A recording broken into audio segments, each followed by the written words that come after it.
Assalamualaikum warahmatullahi wabarakatuh. Saya ingin mempresentasikan video terkait teknologi perangkat lunak yang digunakan dalam perancangan konstruksi. Aplikasi yang digunakan dalam desain konstruksi 1. AutoCAD. AutoCAD adalah software utama yang harus dikuasai bagi kamu para mahasiswa teknik termasuk teknik sipil. Software ini akan membantumu menggambar 2 dimensi atau 3 dimensi. Hampir seluruh pekerjaan di bidang konstruksi masyarakat penguasaan CAD.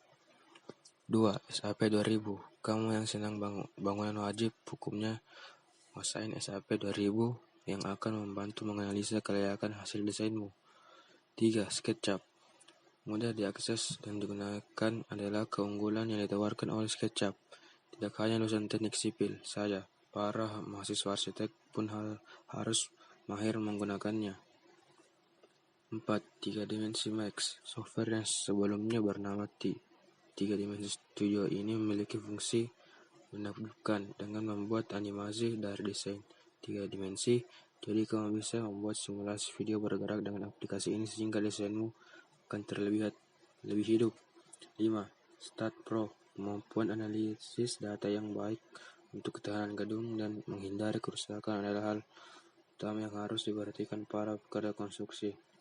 Maka untuk itulah software Stat Pro dibuat. Software ini akan memudahkan analisis hasil yang akurat. Kekurangan dan kelebihan aplikasi tersebut. Kelebihan AutoCAD. Dokumentasi penggunaan.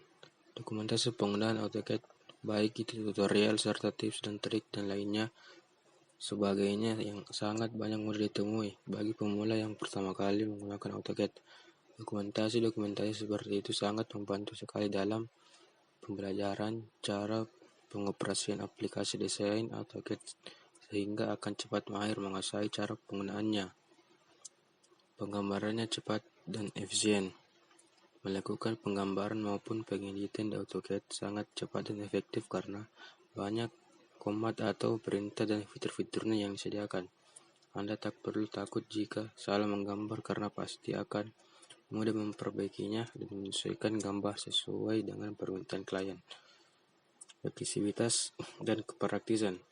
Menggambar AutoCAD sangat fleksibel dan praktis karena gambar bisa dicetak beberapa kali dengan ukuran skala penggambaran yang berbeda.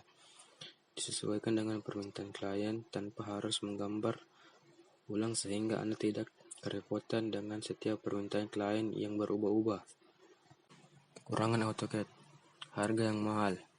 Ya, aplikasi software itu cukup mahal untuk digunakan. Biaya berlangganan bulanan sekitar $180 atau sekitar 2 jutaan dan tahunan sekitar $1.470 atau sekitar 15 jutaan. Bagi pelajar memang ada varian student yang gratis, tapi tentu ada pengurangan spesifikasi dan fitur dan juga batas maksimal 3 tahun penggunaan sehingga Anda tidak bisa menggunakannya secara maksimal. Jika versi gratis menurut Anda sudah cukup, maka Anda bisa membaca cara mendapat kebutuhan hardware yang tinggi. Menggunakan AutoCAD membutuhkan spesifikasi laptop atau komputer yang mumpuni. Jika mengacu pada spesifikasi standar komputer untuk menjalankan AutoCAD, maka spesifikasi yang disarankan cukup tinggi dan tentunya membelinya cukup mahal. Mungkin itu saja kelebihan dan kekurangan AutoCAD yang bisa saya uraikan berdasarkan pengalaman saya menggunakan software ini. Mudah-mudahan bisa jadi pertimbangan dalam memilih apakah akan menggunakan aplikasi desain AutoCAD ini atau tidak. Kelebihan SAP menghadirkan efisiensi dalam pekerjaan. SAP memungkinkan seluruh data terintegrasi dengan baik dengan berbagai database.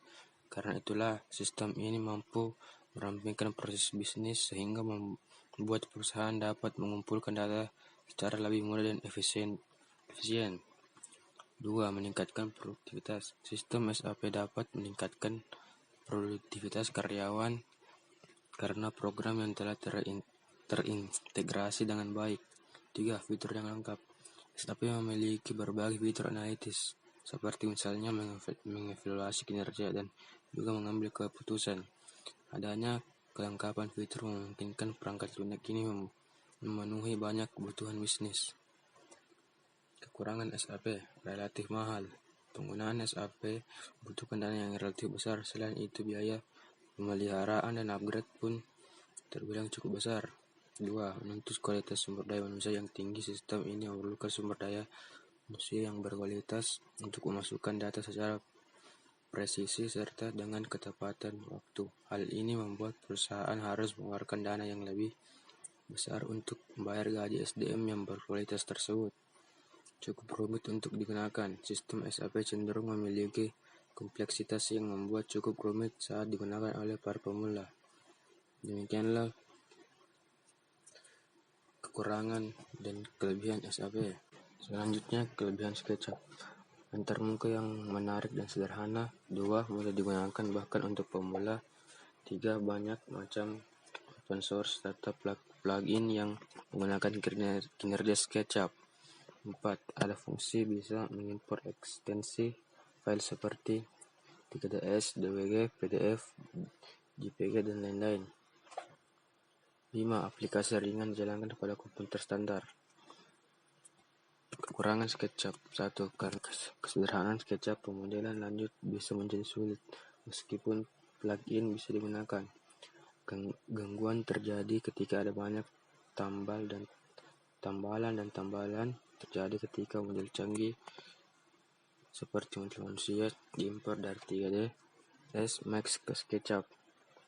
3. Gambar tidak memuaskan.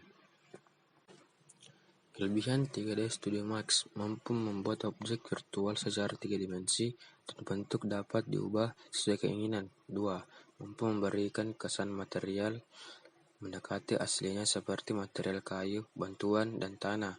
Mampu memberikan efek-efek khusus pada hasil akhir seperti efek cahaya, bayangan, efek atmosfer seperti api, kabut, dan lightning. Dapat menghilangkan proses animasi gambar dan digerakkan, dirubah bentuknya serta diatur proses animasinya. Selanjutnya, kekurangan 3D Studio Max. 3D Studio Max mungkin harus untuk pemula dan dapat membuat karakter efisien dan cepat, tetapi memiliki beberapa kelemahan bahwa harus dipertimbangkan. Dibandingkan dengan Maya 3D, kemampuan untuk membuat karya visual dengan pencahayaan kompleks atau proses yang lebih lama dan lebih membosankan. Membuat landscape juga dapat sedikit karena sulit untuk kamera memiliki cenderungan memperbesar dan keluar dengan cara kereta jika benda besar diimpor atas benda kecil dalam program ini. Selanjutnya, kelebihan Step Pro. 1. Pemodelan bisa menjadi sangat cepat. 2. Untuk memantau itu semua relatif lebih mudah. Bahkan kadang bisa pakai keyboard, pakai tombol panas saja atau pakai tombol panas saja. 3. Cek kekuatan atau desain. Harus run login. Start Pro melakukan itu semua dalam satu kali run. Syaratnya parameternya harus diinput dulu dari awal. Kemudian kekurangan Start Pro yaitu 1. Start Pro input pembebanan lebih banyak grupnya. Self-file, node load, member load, area load, floor load, plate load, surface load, dan lain-lain. Bisa gagal. 2. Grafis tidak terlalu baik dibandingkan dengan aplikasi lainnya. 3. Pembacaan hasil analitis atau desain lambat dibandingkan aplikasi lainnya. Dan kemudian yang terakhir, manfaat dari aplikasi tersebut.